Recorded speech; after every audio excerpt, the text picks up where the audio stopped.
আসসালামু আলাইকুম প্রিয় শ্রোতা বন্ধুরা, আপনারা সকলে কেমন আছেন? আশা করি ভালোই আছেন। আলহামদুলিল্লাহ, আমিও ভালো আছি। আজ আবারও আপনাদের জন্য নিয়ে চলে এসেছি মিষ্টি আপুর জীবনে ঘটে যাওয়া বাস্তব ঘটনা, দ্বিতীয় খণ্ডের সর্বশেষ পর্ব। গত পর্বে আপনারা জানতে পেরেছিলেন কিভাবে আমরা বিক্রমপুরের সেই রহস্যময় সাধকের কাছে পৌঁছেছিলাম এবং কিভাবে প্রথমবারের মতো কর্ণপিশাচিনী নামক এক ভয়ঙ্কর এবং ধ্বংসাত্মক শক্তির কথা জানতে পেরেছিলাম। সেই সাথে এটাও জানতে পেরেছিলাম যে অনন্তা আপুর উপর ভর করা জিনিসটা কোনো সাধারণ আত্মার কাজ ছিল না, বরং পূর্ণিমা খালামুনির অতৃপ্ত আত্মার সঙ্গে মিশে গিয়েছিল এক ভয়ঙ্কর পিশাচিনী শক্তি। আজকের পর্বে আপনারা জানতে চলেছেন ঠিক কোন জিনিসের মাধ্যমে অনন্তা আপু এই ভয়ঙ্কর পিশাচিনীর সংস্পর্শে এসেছিল এবং সেই রাতে ভয়াবহ যজ্ঞ বা ক্রিয়াতে আসলে কি ঘটেছিল। আর হ্যাঁ, ঘটনাটিকে কোথা থেকে শুনছেন এবং আজকের ঘটনাটি শুনে আপনাদের কি মতামত তা কমেন্ট করে জানাতে একদম ভুলবেন না। না হলে কর্ণপিশাচিনীর পরবর্তী শিকার কিন্তু আপনারাও হতে পারেন। তো চলুন আর দেরি না করে শুরু করা যাক আজকের ভয়ঙ্কর ঘটনাটি। সাধক মশাই বললেন, ভালো প্রশ্ন করেছ বাবু। আচ্ছা, তবে শোনো, তোমাদের একটা কথা বলি, মনে রাখবে, মৃত ব্যক্তির জিনিস এবং ক্ষেত্র বিশেষ খুবই বিপজ্জনক হয়ে উঠতে পারে। তারপর উনি একে একে আমাদেরকে বলতে শুরু করলেন, প্রথমত, মৃত ব্যক্তির পরন করা কাপড়, রুমাল কিংবা কাপড়ের টুকরা এবং সেই সাথে অনন্তার ব্যবহৃত কাপড় সব কিছু পুড়িয়ে কিংবা নদীতে ডুবিয়ে দিতে হবে। এই কাপড়ে তার আত্মা আর পিশাচিনীর গন্ধ জমে আছে, এটা যাবে না। আর যদি এটা না যায় তাহলে কর্ণপিশাচিনী আবারও ফিরে এই শরীরেই ঢুকবে।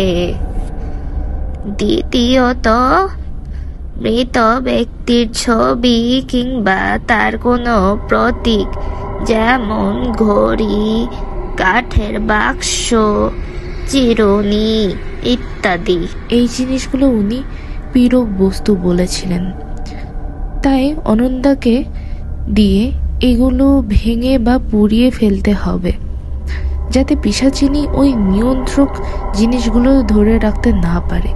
তৃতীয়ত এবং সবচেয়ে ভয়ঙ্কর ধাপ, মৃত ব্যক্তির চিরুনি কিংবা তাতে লাগে থাকা চুল।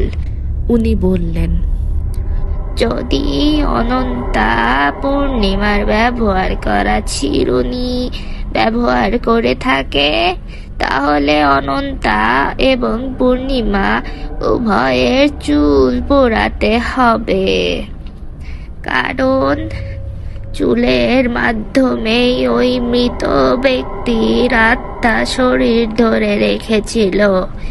এই চুল যদি পুরানো না হয় তাহলে কর্ণপিশাচিনী কখনোই তোমাদের বোনের শরীর ছেড়ে যাবে না। এরপর উনি আমাদের আরো বললেন, তোমরা একটু খোঁজাখুঁজি করো বাপু, সে আসলে ঠিক কি কি ব্যবহার করেছে সেটা বের করার চেষ্টা করো। যত দ্রুত সম্ভব আমাকে জানাবে। আর আমি আগামীকাল তোমাদের ওখানে যাব, তাই চিন্তা করার কোনো দরকার নাই। সরঞ্জাম সমূহ আমি নিজেই গুছিয়ে আনবো যা যা লাগবে। তা আমি তোমাদেরকে বলতে পারবো না, তোমরা ছোট মানুষ, বুঝবে না। উল্টা পাল্টা কিছু হয়ে গেলে যজ্ঞ বা ক্রিয়াতে বাধা ঘটতে পারে, যেটা তোমাদের বোনের জীবনের জন্য অত্যন্ত ক্ষতিকর হতে পারে। আমরা ঠিক আছে বলে সেখান থেকে চলে গেলাম। পরদিন সকালবেলা সাধক তার সকল সরঞ্জাম এবং পুরো প্রস্তুতি নিয়ে আমাদের বাড়িতে অর্থাৎ চাচিদের সেই জমিদার বাড়িতে চলে এলেন, বিক্রমপুর থেকে বিনোদপুরে। উনি সবকিছু সাজিয়ে গুছিয়ে প্রস্তুত হয়ে গেলেন। ঠিক রাত 12টার সময় শুরু হবে এই ভয়ঙ্কর কর্ণ পিশাচিনী থেকে পরিত্রাণের যজ্ঞ কিংবা ক্রিয়া, যেটাই বলেন। আপনাদের মনে এই প্রশ্নটা নিশ্চয়ই এসেছে, আমরা মুসলিম ধর্মাবলম্বী হওয়া সত্ত্বেও কেন একজন হিন্দু সাধকের কাছে গিয়েছিলাম? ওই যে প্রথমেই বলেছিলাম যে উনি মুসলিম এবং হিন্দু দুই ধরনেরই অকাল প্র্যাকটিস করেন। দেখুন, আগেকার যুগের মানুষের মন মানসিকতা এবং এখনকার যুগের মানুষের মন মানসিকতা, চালচলন বা চিন্তাভাবনা এক ছিল না। আর যেখানে আমরা 3 ভাই বোনই ছিলাম ছোট, আমি তো আরও ছোট, তখন মাত্র ক্লাস 6-এ পড়তাম। তবে আমার বাকি 3 ভাই বোন যথেষ্ট শিক্ষিত ছিল। অরুণ ভাইয়া অনার্স কমপ্লিট করে দেশের বাইরে একটি মাল্টি ন্যাশনাল কোম্পানিতে চাকরি করতেন। রিজভি ভাইয়া অনার্স ফার্স্ট ইয়ারে পড়তেন এবং অনন্তা আপু মেডিকেলের স্টুডেন্ট ছিলেন। তাই দয়া করে আপনারা কেউ খারাপ মন্তব্য করবেন না, এই অনুরোধটা রইল। আমরা যে বিষয়ে জানি না সে বিষয়ে কোনো মতামত দেয়া ঠিক না। আর অনেকেই বিশ্বাস করেন না যে এসব বাস্তবে এক্সিস্ট করে কিনা, কিন্তু আমি বলবো করে, কারণ আমরা নিজের চোখে দেখেছি। নিশ্চয়ই ভুল কিছু দেখি নাই। এরপর রাতে শুরু হলো এক অমানবিক এবং পাশবিক যন্ত্রণার যজ্ঞ। যজ্ঞ চলাকালীন অনন্তাপু অনেকবার চেষ্টা করেছিল নিজেকে ফিরিয়ে আনার, কিন্তু সেই পিশাচিনী সেটা হতে দেয়নি। কখনো আপু চিৎকার করছিল, কখনো নিজের মাথা দেয়ালে আঘাত করার চেষ্টা করছিল, আবার কখনো এমন ভাবে হাসছিল যেটা শুনলে মনে হচ্ছিল ওটা কোনো মানুষের হাসি হতেই পারে না। সত্যি বলছি, সেই মুহূর্তে পুরো বাড়ির পরিবেশটা কেমন যেন থমথমে হয়ে গিয়েছিল, যেন মনে হচ্ছিল আমরা কেউ আর জীবিত বের হতে পারবো না। অনেক কষ্টে রাত 4টার দিকে ভোরের আজানের সঙ্গে সঙ্গে সব কিছুর সমাপ্তি ঘটল।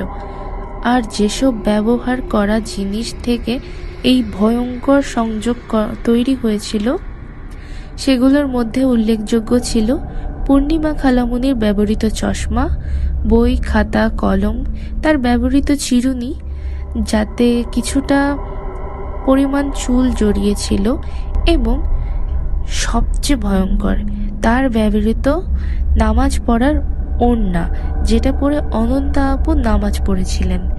সব কিছু একত্রিত করে আমরা আপুর পরনের জামা সহ সবকিছু আগুনে পুড়িয়ে কাছের একটি নদীতে ভাসিয়ে দিয়েছিলাম। সবকিছুর সমাধান হয়ে গেলেও এখনো নাকি মাঝে মাঝে পূর্ণিমা খালামুনির ঘর থেকে ভয়ঙ্কর সব আর্তনাদ শোনা যায়।